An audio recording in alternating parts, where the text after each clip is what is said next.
Ditreskrim Polda Gorontalo membekuk sindikat pencurian baterai tower BTS. Pelaku berjumlah 3 orang, 2 pelaku merupakan mantan karyawan di perusahaan provider.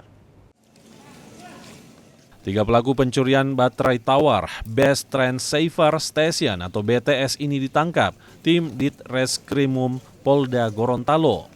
2 dari 3 pelaku merupakan mantan karyawan di perusahaan provider, sementara 1 pelaku lainnya merupakan seorang penada.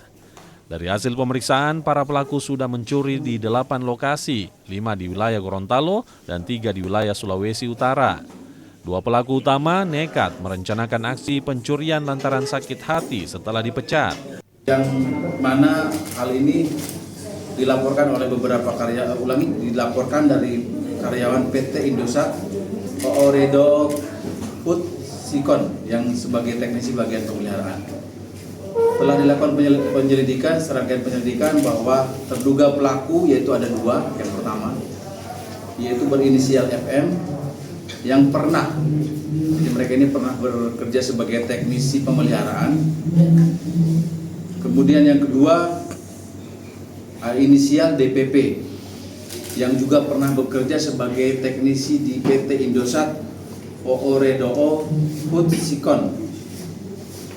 Kemudian para pelaku ini yang pertama kita amankan yang berinisial FH. Kemudian dari hasil pemeriksaan bahwa dia mengakui dia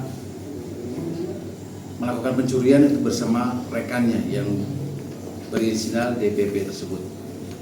Kemudian tim langsung berangkat ke salah satu daerah yaitu tepatnya di Kota Mobagu karena salah satu tersangka yang berinisial DPP ini terindikasi ada berada di kota tersebut. Akibat pencurian ini, perusahaan mengalami kerugian hingga ratusan juta rupiah. 3 tersangka kini ditahan dengan ancaman hukuman 4 hingga 7 tahun penjara.